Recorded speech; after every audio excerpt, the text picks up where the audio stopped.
Hearn. Oh, yes. Hearn's role with the RFL is on hold. Big picture with Ralph and Eddie. Here's my mate. It's on hold. Ah, who would have thought it? Who would have thought it? Who would have thought it? In the run-up to Christmas. Hey! Eddie could have let him down gently. Done a flapjack and everything and tea and... What's happening? Are you surprised? Sent him a copy of Brian's book. And What's happening, John? Why is Eddie not coming into rugby league? Why is Ralph letting us down? I think he again? probably didn't put a sugar in his tea the last time I met up in the Hilton.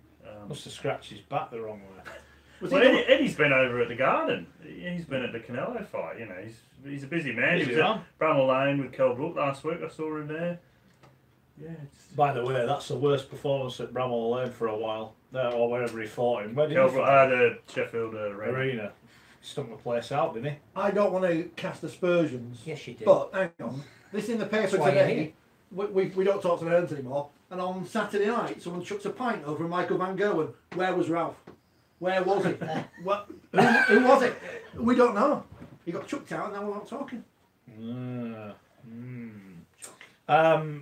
So come on, Eddie Hearn not getting involved now. I mean, you know, this was like the worst bit of political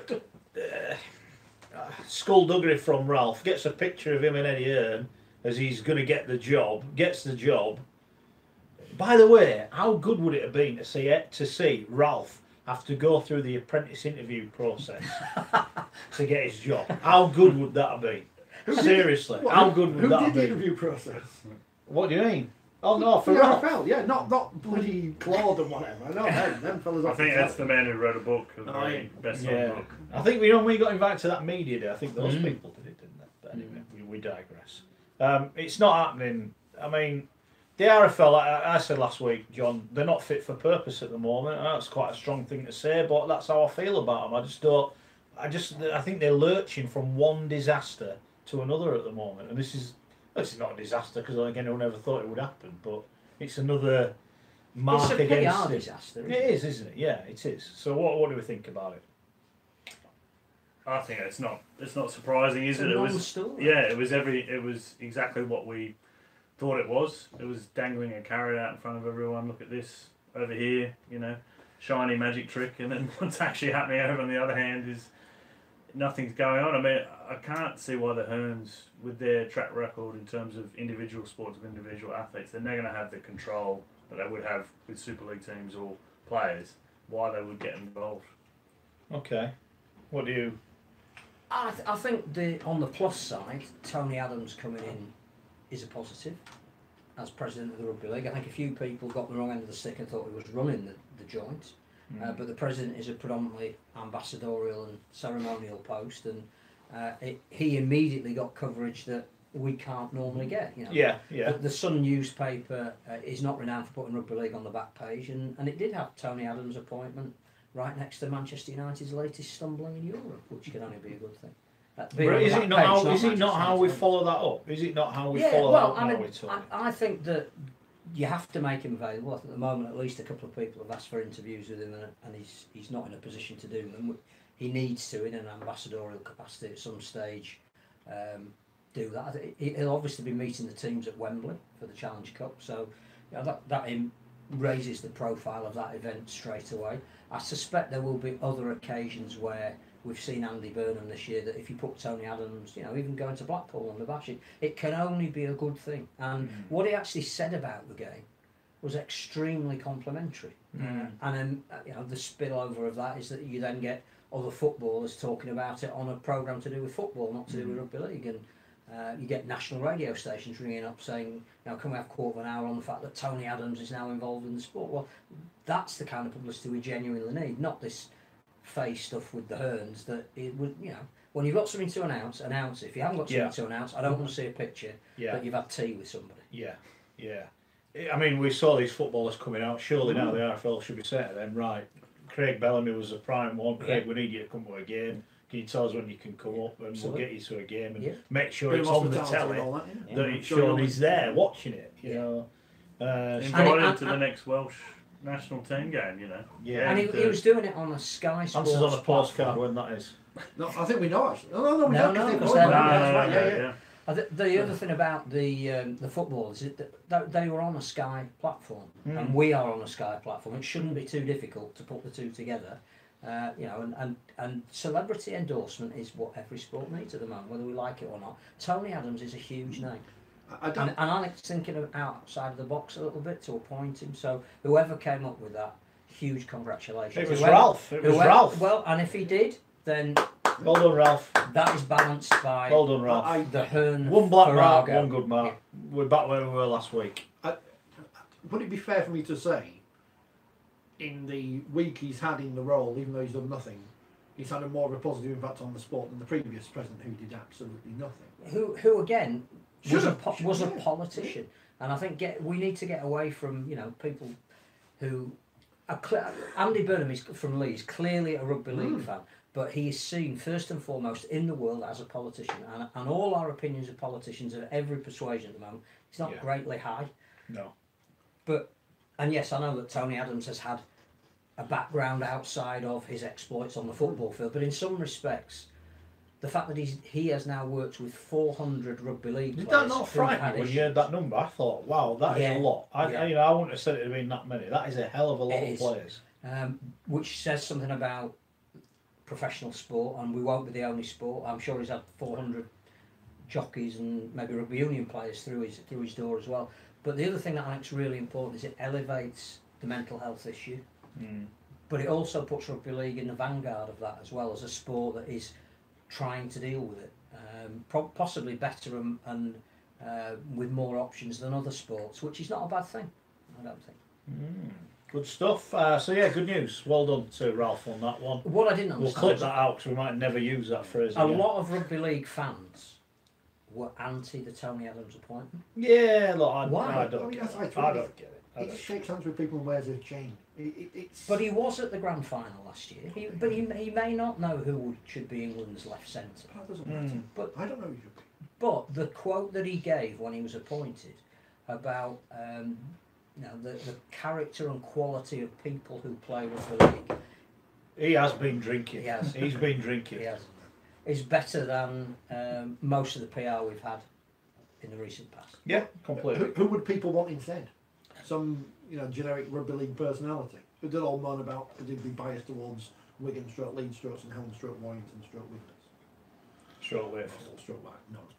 I would imagine in Australia that would have some resonance, that a footballer that they have heard of is now involved in rugby league, even if it's in an ambassadorial capacity. That is a story that the Australian media would report. Had it been somebody concerned with rugby league, they probably wouldn't have. Chris has asked how much he gets paid for being president. I'm sure it's not hundreds and hundreds of thousands of pounds. I think it's a voluntary position. He might get his exes. Yeah. Well, so what? But it's not costing the game anything, and already the PR that we've had. Someone would be doing. Who would you rather have, Tony Adams or Brian? But he's got a black book. Can I like throw this out the window? You can if you want. Well, I don't know if we should throw books out the window. That's probably a bad thing in a bookshop. See, we'll put it on Phil's shelf, see if anyone buys it. No, we won't. Don't want to sully the Christmas. I'm going to say they have to change his sign. Quality books for sale. We have actually got Guardians of Knowledge. We have got a quality book on the table of taps today. Which people should buy for their Christmas presents. Yes. What's it called? The Struggle in the Dare. It's almost like this show comes from a bookshop where we have access to books. All right, I'll hold it up. You talk about it. Well, I don't know much about it. But it's the remaking of French Rugby League. You know, French Rugby League, right, was ruined by the Nazis. You remember the Nazis? They're back. They're on the telly. I've seen them. And they nicked all the Rugby League gold and stuff and put in a shed and never gave it back. And banned Rugby League. Gave the grounds to another sport. Yeah. Can you guess which one, listener? Hitler was a union fan. Yeah. Oh, yeah. Hitler. Ceausescu in Romania, big rugby union people. Mao, German Mao. German Mao. Not Kim Jong-un, though, he's rugby league, as we know. And so the French rugby league had to rebuild from the position of weakness. And look, they've won the Challenge Cup. I'm sure there's more to it than that. In the 1950s, they went to Australia and produced a brand of rugby league that even the Aussies had not seen before. A bit like 1982 over here when the Aussies came, and we're getting 65,000 watching them at the Sydney Cricket Ground. Everybody fell in love with the way the French played. They came back. They were fated at Marseille when they got off the ships and everything. And then, as the title suggests, had to go through another period of struggle and re-emerge now with the Dragons winning the Challenge Cup and going to Barcelona and possibly setting a crowd record for the competition. Allez. But more than that, it's written by Mike Rylance, who is the absolute doyen of French Rugby League. It's the follow-on to the Forbidden Game, which some people may have read about, the disillusion in the Second World War. Picks it up from when the game starts again, goes through its trials and tribulations, and obviously Richard is a huge fan of Mike because he's now played for Wakefield. Wrote the latest definitive Wakefield history. Are we looking back, as we probably should do? It is the end of the rugby has actually finished. It starts again on 26th of the month, but it has finished. Should we be looking back at the Dragons winning as the greatest thing that probably could have happened this year? What do you reckon, John? Ooh, that's a big call. Well, pretty good that we backed them at 9-1. That was quite good. You did, yeah. It'd have to be up there. It's a history. It was history making, wasn't it? I mean, I don't think anyone gave them a chance in hell, considering the way they limped out of the £1 million game the year before and started this season. So you look at them now with Sam Tompkins coming aboard and Matty Smith. You think they've got to be top 5, certainly in the top 5. Otherwise, they're underachieving. So yeah, I'd agree. I'd have it up there. I think that afternoon was fantastic for Rugby League, and with the greatest respect to Warrington fans, it was to their credit that they stopped and cheered the Dragons. It was great. I mean, I was in the stadium rather than the press bit, and the atmosphere was really good where I was sat. It was excellent. And even afterwards, when small pockets of French fans were walking down Wembley Way and the surrounding areas where the shops are now, they were being stopped and congratulated by fans of various different jersey colours, and it was there was something about it was the beginning of a new dawn, possibly for the game. Opens opportunities that I think more importantly than how they do next year is that they are going to Barcelona. I think that's massive for the sport. We need that to be the biggest Super League crowd, and I want that then to put some pressure on the teams here to say we want to beat that. Yeah, absolutely. You know, I remember when the Bulls were at their peak, there was a big thing about who's going to get the biggest crowd. I remember it was against Leeds, wasn't it? Right, I think just 24,000. And they got it, and the atmosphere was unbelievable. And then Wigan and Saints beat it. Yeah, but maybe that's what we need now. Yeah, and you know, marketing a game to say, right, we're not bothered about the game, or we want we're going for a big crowd. We want you to come and support the game, and I think that'll be a really good thing. Oh, but people are moaning because it's only going to look rubbish because there's going to be no one there. Because people are idiots. Yeah, look, I think it'll be the biggest Super League crowd. Why is there nobody going to be there? If there are 30,000 people there, which means the stadium will be a third full, it will still be the biggest crowd we've had for a domestic Super League game. Yeah. It will. Peter felt for Steve McNamara on Spotty. It's a great achievement, and the BBC didn't even speak to him. They stood next to him. You wave. You could see him.